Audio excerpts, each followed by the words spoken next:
We've been in Colombia now for about 8 years. This is going to be the 8th year. Is Alan here? I saw Alan earlier. Alan's on our team, our Colombia team. Scott's on the Colombia team. Wes has been on and off the team. Tommy Vineyard used to be on our team. Some of you guys know Tommy. He's since moved on to Dallas. Am I forgetting anybody? Oh, right. Well, and Justin Thompson, when he moved into town, he's the newest member. He also speaks Spanish, so that's very helpful. Well, we'll get to you, Marie. 8 years ago, Grant approached me and asked me if I would be interested in helping out with the Colombia team. We were going to start a new mission to Colombia, and I thought, yeah, Colombia, that sounds pretty interesting. But where we go in Colombia, it's not where you would go if you went to Colombia, right? Which I guess the Lord really appreciates, because He says to go to those people that need to hear the word, right? So we go into Bogota, and then we take another plane to a small little town called Cucuta, Colombia, and it's on the Venezuelan border. How would you describe Cucuta? It's hot. It's hot. It's about 1 million people, right? About 1 million people. Yep. And then there's a city of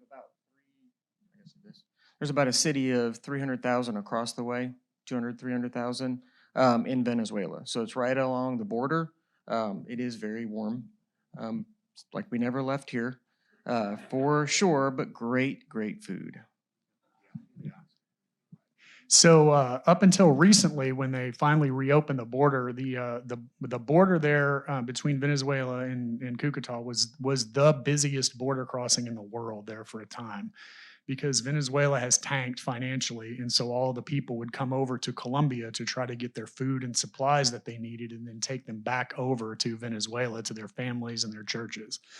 And Venezuela is a country about the size of Texas, and so if you can imagine somebody going from West Texas to Louisiana to get a bag of food to take it back to West Texas to their family, that's what these people were going through. And so very strategically, the Lord put us right there in the middle of what was going on.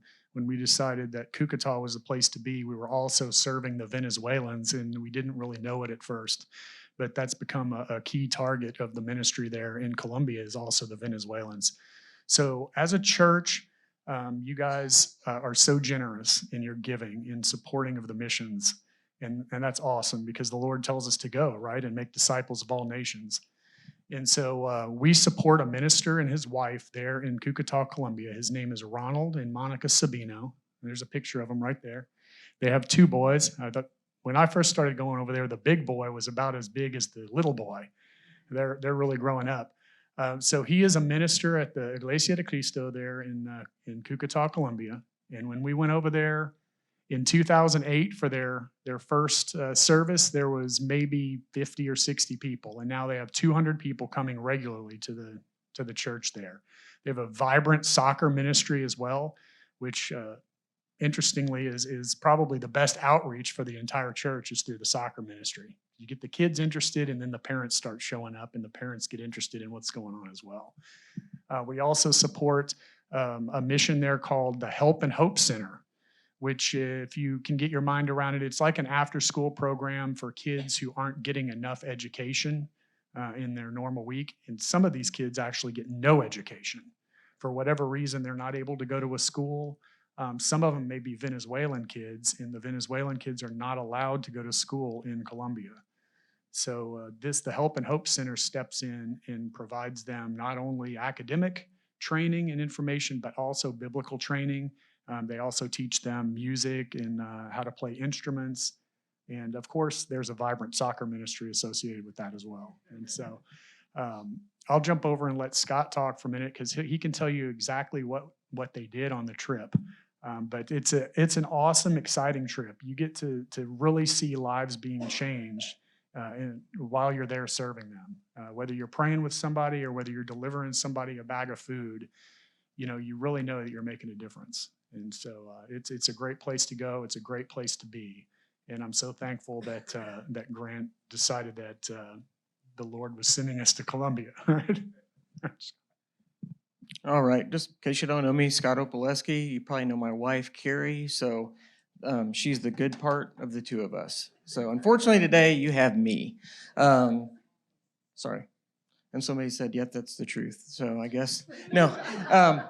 So last year was my first year on this trip. I joined, Grant had talked about it, that, they needed more leadership on this in Colombia or Cucuta. And so I was privileged to be able to go last year with Troy.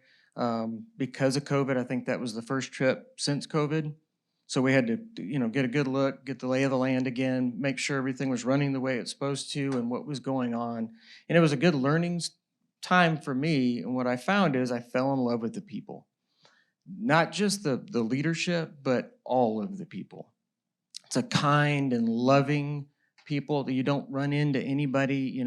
I don't know what I was looking to expect, but everybody is, everything's a hug. Everything is, just love. And people that are comfortable where they are, but still seeking hope and still seeking the Lord, or when they don't know what they're seeking, they're willing to listen. So this year, I'm excited again to jump on that trip. Obviously, when Troy was unable to go, then I was leading the trip. And if you know Marie, it is really difficult to lead Marie. So you can't catch up to her. So she's always on the go. But what we were able to do and the way it's set up, because we support through Great Cities Missions, and the first weekend we tie together with them at our church with Ronald, and generally we get together on that Friday, and then the next day we packed over 3 tons of food. You can see some of those pictures of that food.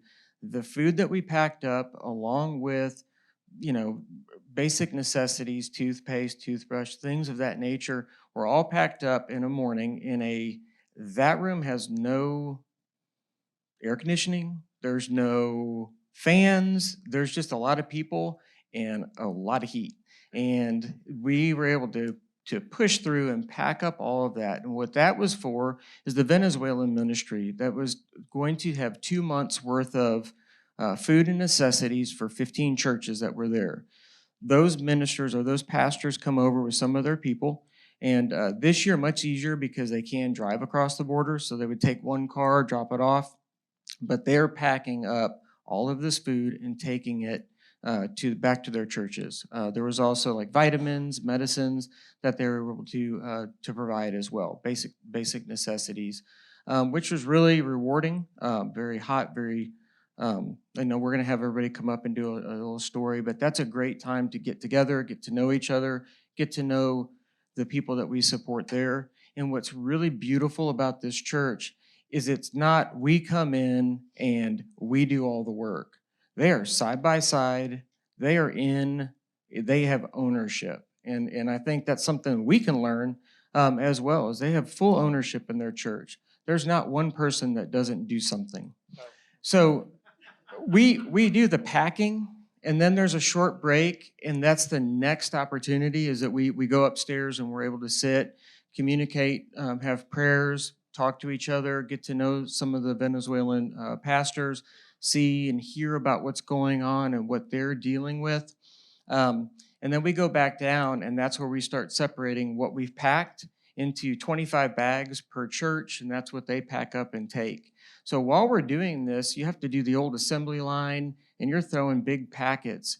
And we had a long line, and I did call out for Justin, able-bodied, youngish man, and there was no answer.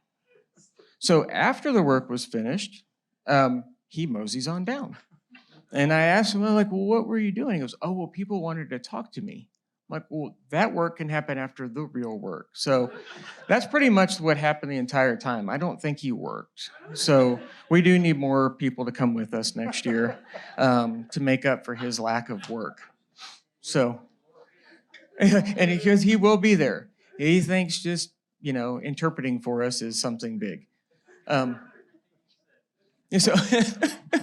So what was also neat is then that's when we get to go to lunch. We go to lunch with the pastors that are there, the missionaries, get to know them a little bit better. And then that night, the Saturday evening, what was really cool is that they had their first soccer gala. So they were able to bring all the kids that are in the soccer program get them up into the church. We had a dinner. They had an awards show. They handed out awards for not just good play, but were they memorizing scripture? Were they active in what they were required? So it's not just the soccer, it's all turned to the Lord. And so, their hopes are that everybody can get a trophy, but not everybody gets a trophy unless you meet what you need to meet to do it. So that was real positive. Sunday is really church there. Pete Edgman and myself were able to help with communion, which was nice to be invited to help out, and um, that was outstanding that day. And then we kind of hung out. When we get into Monday and Tuesday, we work with our Hennis, which is a doctor there, and through his ministry, we're able to go into communities, partner up with churches, have a full medical mission where there's 3 doctors, a pharmacist. They're able to see people that cannot get medicine, can't really go and get to the doctor, many of them Venezuelan, but also Colombians. In the neighborhoods, the way they're set up in Colombia, it's 1 through 5, 5 being the best. The majority of Cucuta is 1 to 3. So a 1 is very, very poor. And so we were in that area for sure on Tuesday. On Monday, we're at a more established church. But what you get to find out is there's a lot of Catholic. So when you're going door to door, Bill had an opportunity, and Pete, to go invite people to the church, to the medical mission. And it's set up to where the doctor sees them. We pray. We do, the Evangicube or talk to them about Christ, see what needs we can be met. And we saw many opportunities for that. We saw people that the husband and the wife were there, but the husband doesn't go to church. So we were able to minister to them of, that's something you should do. And you could see the wife looking away when he would speak. And so we were able to minister him on that side. We're able to talk to people and we had somebody that was in the church, went to be a 7-day Adventist, and then we go over the Evangicube, and it's like, I've never heard the gospel before. So, no wonder you're bouncing back and forth. And what's nice is somebody from the church was there, and they were able to, keep them, talk to them, and really work with them. So it's a very rewarding, and we've heard time and time from people there. I've never seen it like this. People come down and give us medicine, but they don't give us what's really important. So tying it all together seems to hold the people there. Wednesday, what we did is we went out to the Health and Hope Centers, and what's very positive is there was a change in our minister or the leader to Pastor Baez last year. Pastor Baez this is one of the Health and Hope Centers, which Troy and I went into last year, and it's pretty small. There were no windows. There was no fans, and I will tell you, I almost passed out within about 4 or 5 minutes of sitting in there. Since then, we've partnered. They have windows. There are fans. It's a little more comfortable. They have more fans to go. This will be what we'll talk about next year's trip. This is one of the places we may do some help clearing out, because the restroom that these kids use are basically Pastor Baez's restroom and the house next door. So they need to have restrooms over there for the kids. What's real positive, when he took over this Health and Hope Center, there were 14 children, and now he has close to 50. And we had a little girl sing 2 minutes of a song. I mean, they are really into scripture. They are getting them at whatever they're good, and they really support them and have them act out. And they are all very much participant. You watch them sing, all of them are singing. And there's nothing on the screen, so they know those words. You can tell he's doing a good thing. And soccer is a big part of it, and the families come out to watch. And while the families are watching, they're ministering to the families. And these kids, there's so many things you see. It's amazing. There was one child that's blind, but all of the kids watched out for him because he wants to play soccer, which amounts to standing in the middle. But when it gets near him, they're all very careful around him while they're playing, which is unique, and you know that they're hearing the word. And then I don't know that I want to bring up the last part of our trip. The last day of this trip, we were able to just kind of relax and get to know each other a little bit better and go eat and have some fun. And so That right there is why you should go next year. That's the plug. But that's basically what we did this year. And after we get some of the people that went up with us to talk to you a little bit about what happened and what they saw, we'll just kind of talk about next year because we already have a plan because it's going to look a little bit different from next year, but I'm really excited about it. The reason that I decided to go was because I was very interested in the relief work that was there with the Venezuelan people that were coming across the border. That was the thing that interested me. But I had so many good experiences. I mean, I would encourage everyone to consider going. It's not, I mean, other than the heat, it's not that physically difficult. There's not a whole lot of walking involved. But a couple things, highlights. When the Venezuelan Christians came and we had finished packing everything, we had a devotional with these Christians. They weren't there for the loaves and the fishes. They were all singing and completely participating in the whole devotional, and they were like really into it. That touched me because, and a lot of these people, they had sacrificed themselves to come in order to help others. So that was really impressive.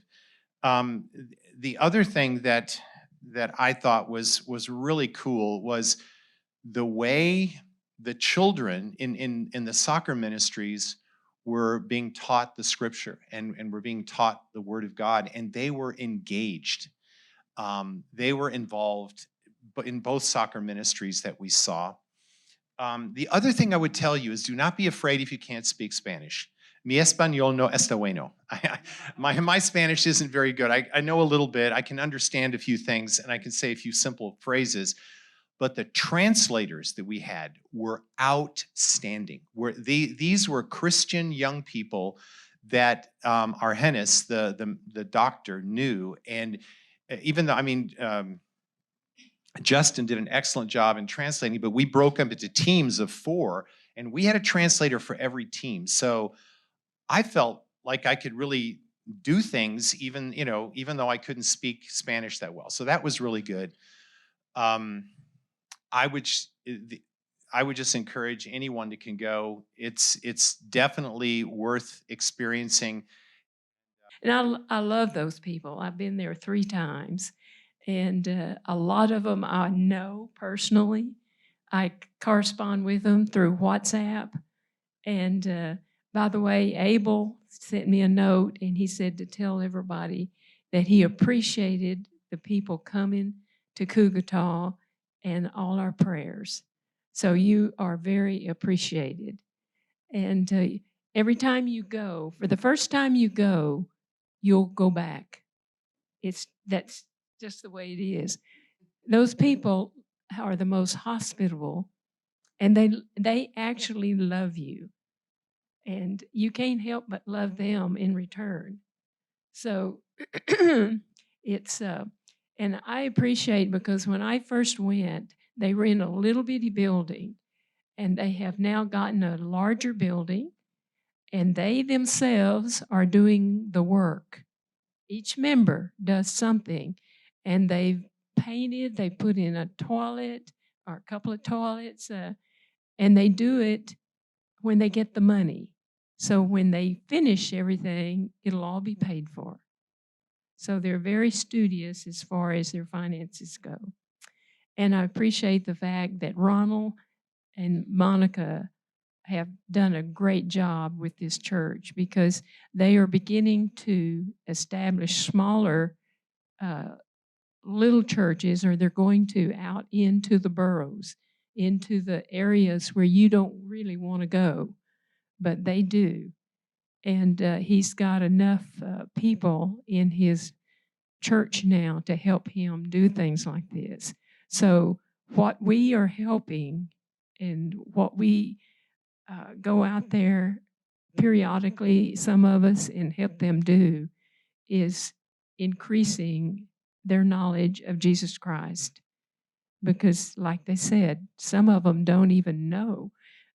My interpreter and I, we would ask them first, do you believe in prayer? And they say, oh, yes. And I said, would you mind if we show you the life of Jesus, the story of Jesus. And of course, they said, okay. So we would go through, my interpreter would go through the cube, and it's amazing. And then we would ask them, do you accept Jesus Christ as the Son of God? And they would. They said, oh, yes.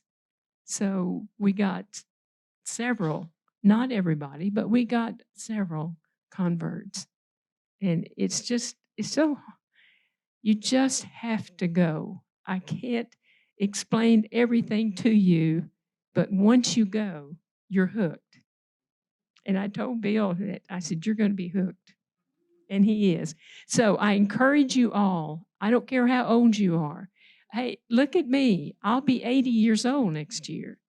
So I'm going, and I can't go next year, but I'm going to probably go back 25, and I'll be a few years older.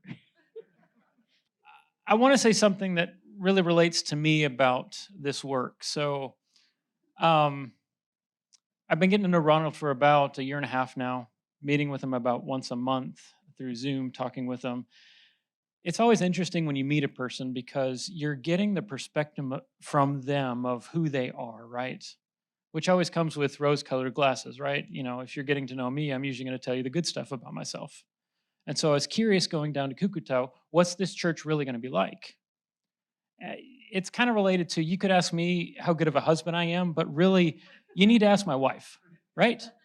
Because that's the opinion that matters. Well, I had an experience on Wednesday night. So we had a door open for us to actually go to Wednesday night church with the Iglesia de Cristo Cucuta, with Ronald and Monica's church. It wasn't originally planned. And we got there, and I sat next to this guy named Samuel, who was from Venezuela. He wasn't a member of this church. He was a very strong Christian, but I started talking with him. And he leaned into me, and I was asking him, you know, how did you get to know this church? How did you get here tonight? Those sorts of things. And he started telling me about 3 weeks beforehand, he had visited this church.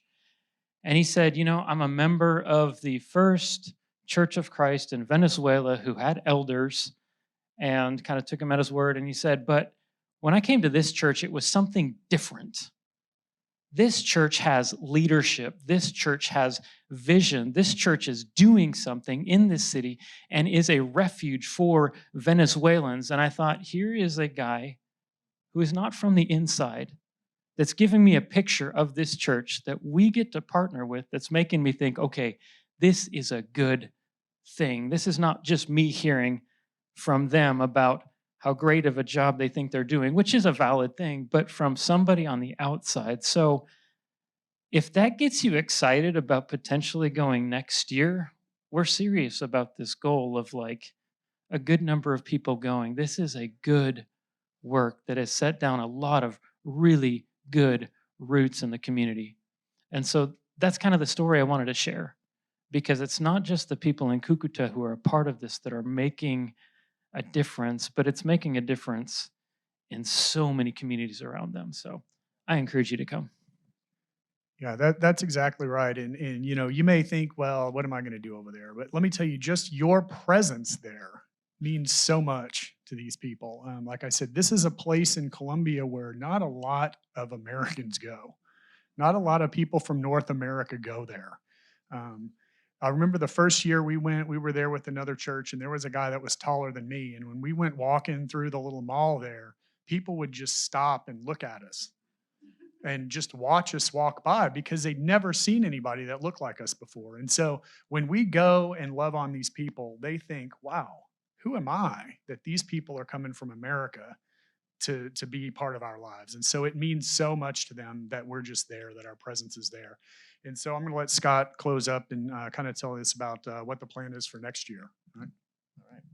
So next year there were some needs that we saw while we were down there that they can't do. Like we said before, what's really nice about the main church with Ronald is that they generally tie in, and they go off of tithes, they save up, and they usually get matched. I mean, there's other churches obviously that support, but they're there helping do the work, and they're giving to the work.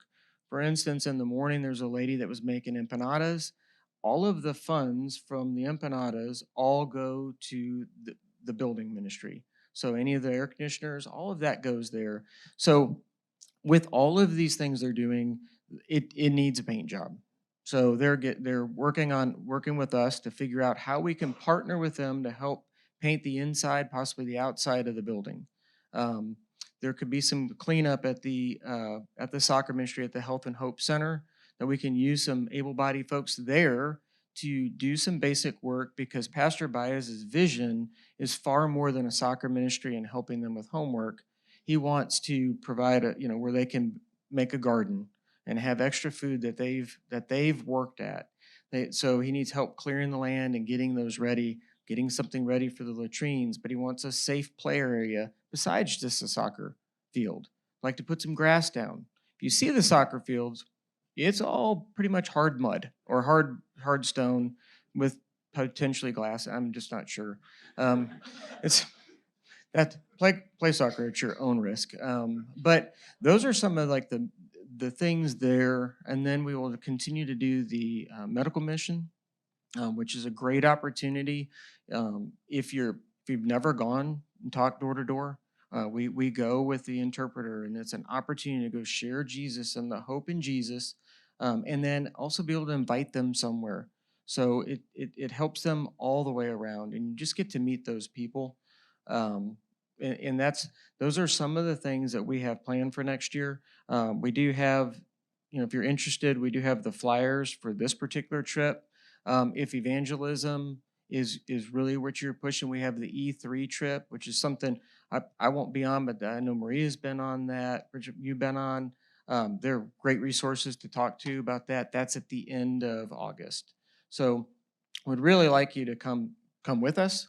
If you can't, figure out a way to join and partner with us, maybe helping somebody go, maybe figuring something that you might be passionate about, because they're not trying to just stop where they are. We know one vision that they have is the soccer program of the church is ending at age 14, but they have a vision of a health and hope like center where they're also going to try to teach vocation, not only to themselves, but if their parents or anybody else that comes through there, give them resources so they can continue to grow.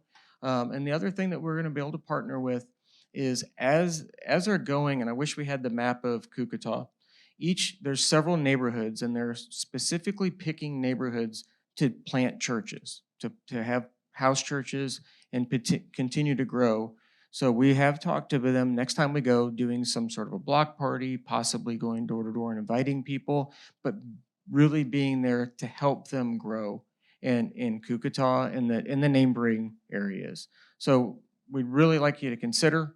We're trying to bring a big group, and I promise you will be blessed more than you would ever think we would bless them.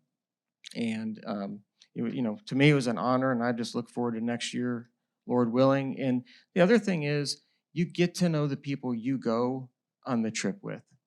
You get to know people that you don't know when you spend a week with them. You get to talk about what's going on in their lives, what's happened in their life, and it was a blessing to me, maybe not to them. I know me. But really, it was a blessing to get to know everybody better. And now I know I have to do a beeline coming in before I go to Bible class on Sunday morning and go give Maria a hug. What an amazing woman, getting to know Bill and all the things that he's been able to do. And, the heart of Justin. I know Pete pretty well. I mean, I'd love to have 15 people out there to get to know better in our church so we have better relationships and growth here as well.